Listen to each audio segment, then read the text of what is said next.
What would you do if a bleeding stranger and a shivering child knocked on your door at 2 a.m. Chloe, a woman heavily judged by society for her size, opened her home to them? She thought she was saving a desperate father. Instead, she was sheltering the city's most ruthless crime boss. Chloe Jenkins lived her life apologizing for the space she occupied. At 28 years old, and tipping the scales at just over 300 pounds, she was intimately familiar with the cruel, lingering stares of strangers and the uninvited whispers in grocery store aisles. To escape the constant silent judgment of the world, she had retreated to a secluded, weather-beaten cabin on the heavily wooded outskirts of Spokane, Washington. There she ran a successful but solitary online bookkeeping business, her only company, the towering pine trees and the heavy silence of the Pacific Northwest. It was mid-November, and the sky had been violently pouring freezing rain for 2 days straight. The local news had issued severe weather warnings, urging residents to stay indoors as the roads turned into treacherous slicks of black ice. At 2 a.m., Chloe was wrapped in a thick quilt on her oversized armchair, a cup of lukewarm tea resting on her stomach, listening to the wind howl against the window panes. Then came the sound. It wasn't the wind. It was a heavy, desperate thud against her solid oak front door. Chloe froze. Her heart hammered violently against her ribs. She was a heavy woman living entirely alone, miles from the nearest neighbor. Physically, she was vulnerable. She crept toward the door, the floorboards groaning under her weight, and peered through the peephole. Under the flickering glow of her porch light stood a man. He was tall, broad-shouldered, and soaked to the bone, his dark hair plastered to his forehead. But it wasn't the man that made Chloe gasp. It was the tiny, shivering bundle he was clutching to his chest. A little girl no older than 5, wrapped in a man's trench coat. The man swayed his face pale as a sheet and slammed his fist against the door again, leaving a dark crimson smear on the white paint. Blood. Chloe didn't think. Her deep-seated empathy overrode her survival instincts. She threw the deadbolt and yanked the door open. "Please!" The man rasped his voice, a low, gravelly baritone that sent a strange shiver down Chloe's spine. "My car. Black ice. We went off the road. I just need to get my daughter warm." He didn't wait for an invitation. As his knees buckled, Chloe surged forward. Despite her insecurities, her size gave her strength. She caught him by his uninjured shoulder, bearing his massive weight, and half-dragged, half-carried him and the child into her living room. She kicked the door shut against the howling storm. "Let's get you to the rug by the fire," Chloe instructed, her voice surprisingly steady. She lowered him gently, and the little girl scrambled out of his arms, her eyes wide with terror, but entirely unharmed. "Are you hurt, sweetie?" Chloe asked the girl. The child shook her head, her teeth chattering. "Daddy's bleeding," she whispered. Chloe turned her attention to the man. Under the harsh living room light, she saw the full extent of the damage. He wasn't just bruised from a car crash. His dark sweater was soaked in thick arterial blood on his lower left side. "I need to look at this," Chloe said, fetching her extensive first aid kit from the bathroom. When she returned, she knelt beside him. She felt painfully self-conscious as she leaned over, hyper-aware of her soft stomach pressing against her thighs, expecting the familiar look of disgust men usually gave her when she was this close. But when she met his eyes, they were piercingly sharp, an icy, calculating blue that held no judgment, only intense, guarded observation. "It's a hunting accident," the man lied through gritted teeth as Chloe used heavy shears to cut his sweater away. Chloe stared at the neat, circular puncture wound. It was a bullet hole. She wasn't a doctor, but she watched enough true crime documentaries to know what an exit wound looked like. "I'm sure the deer was heavily armed," Chloe muttered dryly, deciding not to press the issue. She needed to stop the bleeding. "Hold still. This is going to burn." She worked quickly and efficiently, cleaning the wound with antiseptic and packing it with gauze. She used her large, soft hands to apply firm pressure. The man groaned his head, falling back against the couch, but he didn't flinch away from her touch. "I'm Gabriel," he whispered, his breathing shallow. "This is Maya." Chloe, she replied, taping the heavy bandages down. And unless you want to bleed out on my Persian rug, Gabriel, you're not moving until morning. Gabriel looked at her, truly looked at her. His gaze swept over her full face, her messy bun, and the gentle maternal way she had already draped a heated blanket over his daughter. Thank you, Chloe, he murmured, his eyes heavy. You have no idea what you've just done. Chloe didn't sleep a wink. She spent the remainder of the night sitting in her armchair, a heavy cast-iron fireplace poker resting across her lap just in case. She watched Gabriel sleep fitfully on the floor, his breathing eventually evening out. Mia had curled up on the couch, exhausted by the trauma of the night. As dawn broke, the storm finally surrendered, leaving a serene, snow-dusted landscape in its wake. Mia was the first to wake. Chloe, already busy in the kitchen, offered the little girl a warm smile. Do you like chocolate chip pancakes, Mia? Mia nodded shyly, clutching a throw pillow. Within 30 minutes, the smell of butter vanilla and sizzling bacon filled the small cabin. Chloe set a towering plate of food on the coffee table. That was when Gabriel stirred. The transition from deep sleep to lethal alertness was instantaneous. He didn't groggily rub his eyes. He sat up with terrifying speed, his hand instinctively flying to his hip where a weapon would normally be. Finding nothing, his icy blue eyes locked onto Chloe, predatory and dark. Chloe swallowed hard, taking a step back, suddenly feeling very large and very trapped in her own kitchen. Breakfast? She offered, her voice trembling slightly. Gabriel blinked, the lethal mask dissolving back into the weary father from the night before. He winced, touching his bandaged side. "The smell's incredible," he said, his voice softer. He sat at her small dining table and ate ravenously. He watched Chloe move around the kitchen. She felt the heavy weight of his stare, and instinctively pulled her oversized cardigan tighter around her bulky frame, trying to make herself invisible. "You don't need to hide," Gabriel suddenly said, his fork pausing. Chloe froze. "Excuse me, you keep pulling at your clothes, rounding your shoulders." Gabriel observed, his tone devoid of pity, just stating a fact. "You saved my life last night, Chloe. You took in a bleeding stranger and patched a gunshot wound without calling the cops. You are fiercely brave. You have a beautiful, generous spirit. Don't ever let the world make you feel small." Chloe's breath hitched. No man had ever spoken to her like that. They usually offered backhanded compliments or cruel jokes. Her eyes welled with tears, but before she could respond, a low, menacing rumble echoed from outside, tires crunching on the icy gravel driveway. Chloe rushed to the window and her blood ran cold. 3 massive, heavily tinted black Lincoln Navigators had boxed in her small driveway. "Gabriel!" she panicked, spinning around. "The police, or the men who shot you. They're here." Gabriel didn't look afraid. In fact, the warmth completely vanished from his face, replaced by a chilling authority. He stood up, seemingly ignoring the agonizing pain in his side. "Neither," he said coldly. "They are my associates." Chloe watched in stunned silence as Gabriel opened her front door. The winter air rushed in. From the lead SUV, 4 men in immaculate dark suits stepped out. They didn't look like insurance agents. They looked like violence personified. When they saw Gabriel, they immediately bowed their heads. One man, a heavily scarred giant, stepped forward. "Boss," the man said respectfully, "the Vargas syndicate has been completely wiped out. The city is secure. We tracked your burner phone's GPS." "Boss." Chloe stumbled backward, her hand flying to her mouth. Gabriel Rossi. She suddenly remembered a news article she had skimmed months ago about a violent turf war in Seattle bleeding into Spokane.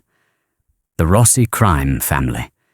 She had just harbored the most ruthless Mafia boss in the Pacific Northwest. Gabriel turned back to Chloe. He reached into his coat pocket, the one he had refused to let her wash, and pulled out a thick, heavy duffel bag that had been hidden in the lining. He placed it on her kitchen counter.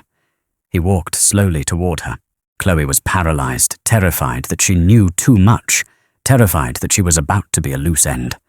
But Gabriel gently took her trembling, soft hand in his. He lifted it to his lips, pressing a remarkably tender kiss to her knuckles.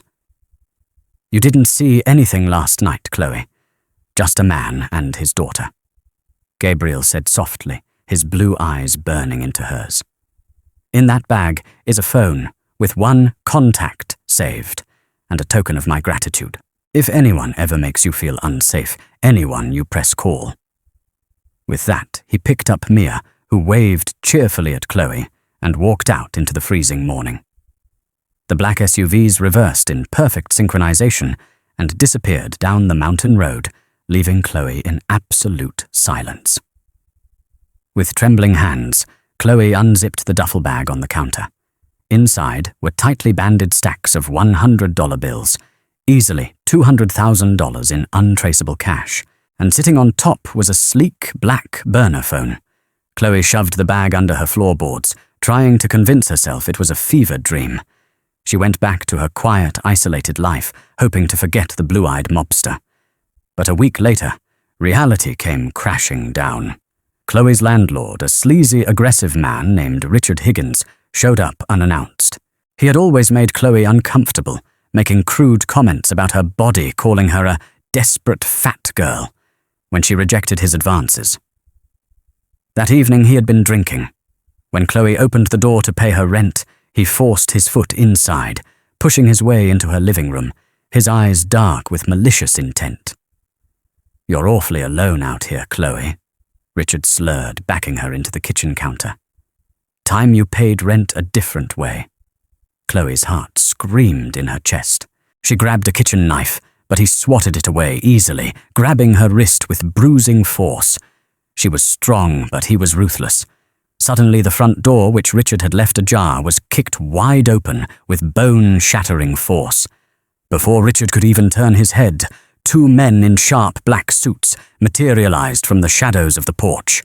One grabbed Richard by the back of his neck, yanking him off Chloe with such violence that Richard's feet left the ground. The other man calmly drove a fist into Richard's stomach, dropping him to the floor, gasping for air and vomiting on the rug. Chloe slid down the cabinets, shaking uncontrollably.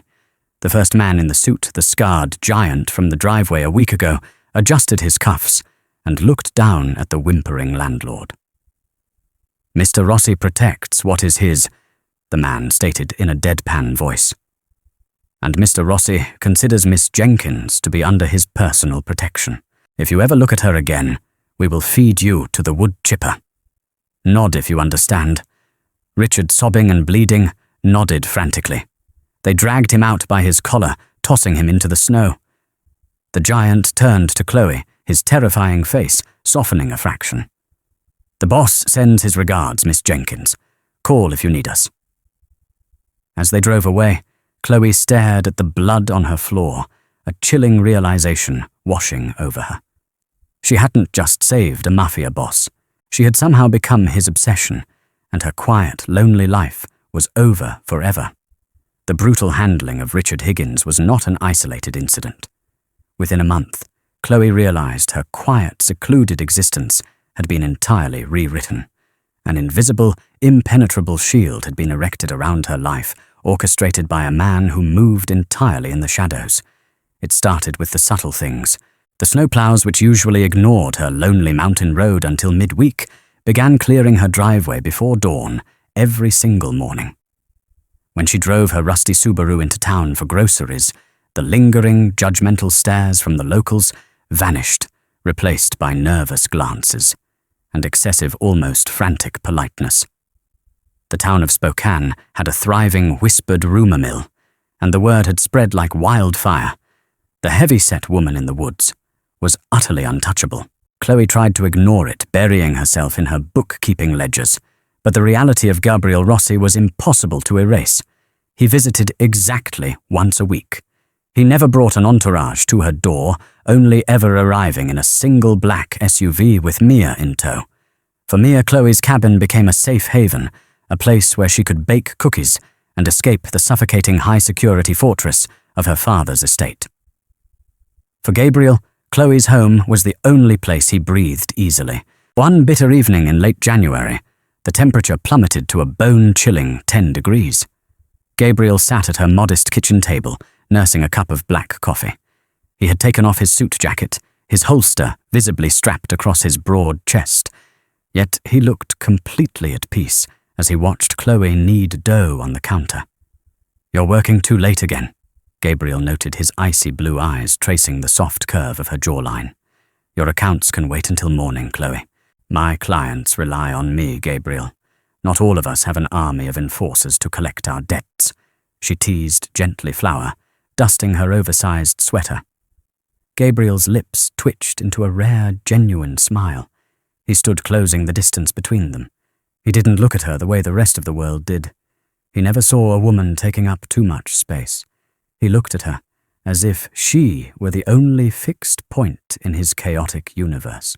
He reached out gently, wiping a smudge of flour from her cheek with his thumb.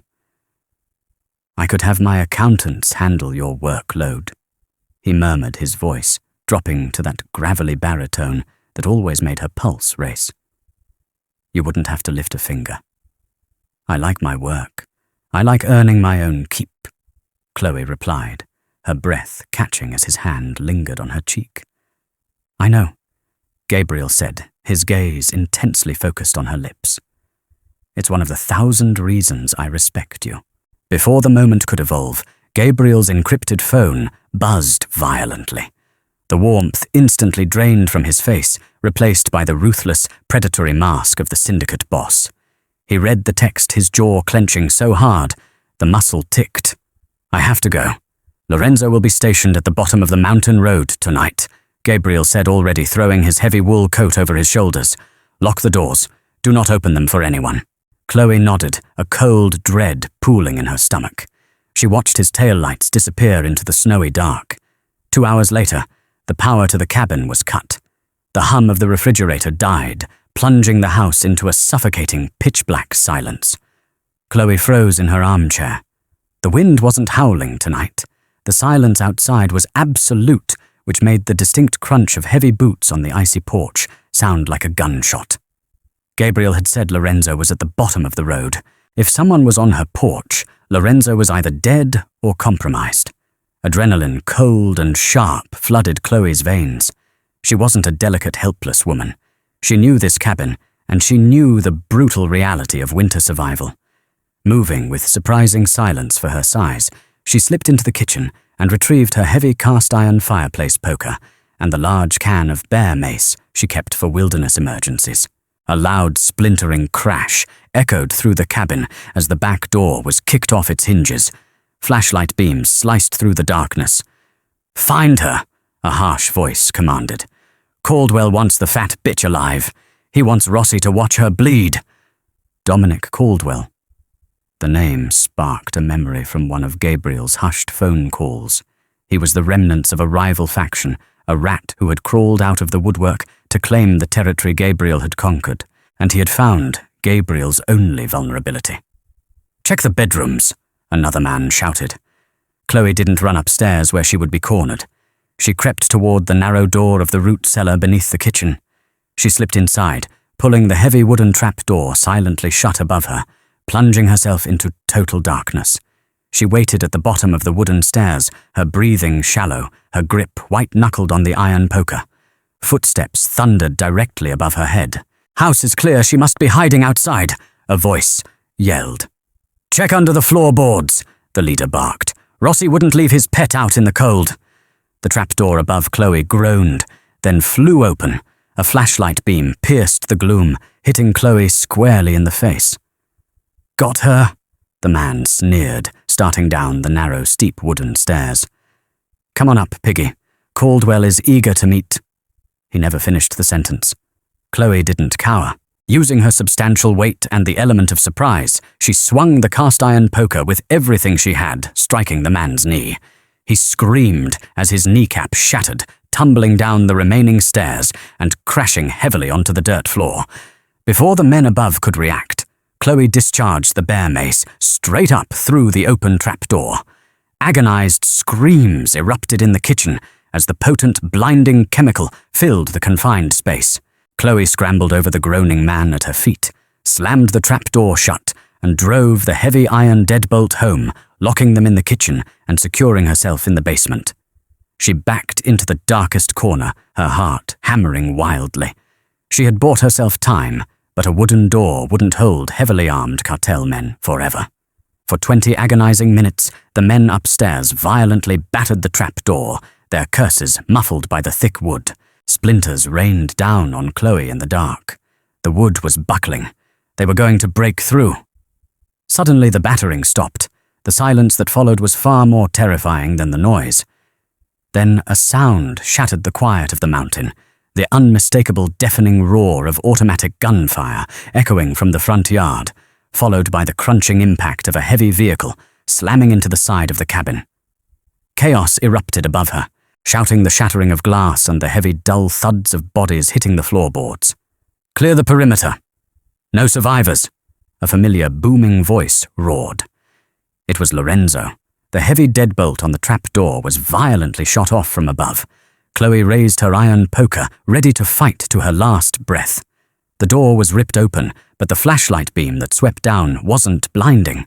It lowered, illuminating the blood-soaked, terrified face of Dominic Caldwell. He was being held by his throat, dangled over the basement stairs, by a man whose eyes burned with a murderous, unholy rage. Gabriel. His dark suit was dusted with snow, his face splattered with blood that wasn't his. He casually tossed Caldwell down the stairs like a discarded rag doll. Caldwell hit the dirt floor with a sickening crunch, groaning in agony. Gabriel descended the stairs, his eyes locked entirely on Chloe. When he saw she was unharmed, still gripping her makeshift weapon, the lethal tension in his shoulders dropped. He crossed the cellar, pulling her flush against his chest, burying his face in her hair. "I've got you." Gabriel rasped his voice, shaking with an emotion that the ruthless boss of the Rossi syndicate was never supposed to feel. "I'm so sorry, Chloe. I've got you." Chloe dropped the poker, wrapping her arms around his broad back, letting out a shaky breath. "I handled them," she whispered against his coat. Gabriel pulled back, looking at the broken man she had incapacitated at the bottom of the stairs, and then up at the bear mace residue in the kitchen. A fierce, incredibly proud smile broke across his face. "Yes, you did." He turned his attention to Dominic Caldwell, who was desperately trying to crawl backward into the dirt. The warmth in Gabriel's eyes vanished, replaced by an executioner's frost. "Rossi, wait, please," Caldwell begged, spitting blood. "It was just business." "You brought business to my home," Gabriel said softly, his voice devoid of mercy. He gestured to Lorenzo, who stepped into the light, dragging a man in a local sheriff's uniform down the stairs. It was Deputy Arthur Pendleton, the corrupt cop who had been feeding Caldwell information and disabling the police response. "You thought you could buy the law to touch what is mine," Gabriel sneered down at the trembling deputy. "Accountability is a bitch, Arthur. You swore an oath to protect this county. Instead, you sold it to a rat." Gabriel looked at Lorenzo. "Take the deputy to the icy river gorge. Let him see how long his bribes keep him warm in the freezing water." As for Caldwell, Gabriel pulled a heavy suppressed pistol from his holster. "He doesn't get to leave this cellar." Chloe turned her face away, burying it in Gabriel's shoulder, as the suppressed shot echoed dull and flat in the underground room. Hard karma had come to collect, and the debt was paid in full. Hours later, the cabin had been scrubbed clean. The broken door was temporarily boarded up, and the bodies were gone, vanished as if they had never existed. The storm outside had started up again, blanketing the violence in pristine white snow. Gabriel sat on the edge of Chloe's bed. She sat beside him, wrapped in a heavy blanket, the adrenaline finally leaving her system. "I have to move you," Gabriel said, quietly, staring at his hands. "My estate is a fortress. It's the only place I can guarantee your safety now. But I know you hate the city. I know you love this mountain. I brought this darkness to your door, Chloe, and I will hate myself for the rest of my life for it." Chloe looked at the man who commanded an empire, a man who bowed to no one, currently looking entirely defeated because he thought he had ruined her life. She reached out her soft, warm hand, covering his scarred knuckles. "Gabriel, look at me," she said softly. He raised his eyes, filled with hesitation. "My whole life, people have looked at me and decided what I am. Chloe said, her voice steady and clear. They decided I was weak or lazy or unworthy because of how much space I take up. But you didn't. You saw me. And tonight I didn't hide. I fought back. She leaned in closer, the warmth of her body pressing against his arm. I don't want to live in this cabin alone anymore. The darkness didn't come to my door, Gabriel. You did. And I want you to stay. Gabriel exhaled a shaky breath, his hands coming up to cup her face. He didn't see a woman who needed fixing. He saw a survivor, a fierce, brilliant woman who had taken a Mafia boss into her home, stared down a cartel hit squad, and won. You aren't just coming to my estate to be protected, Chloe, Gabriel murmured fiercely, his thumbs tracing her cheekbones. I don't need a pet.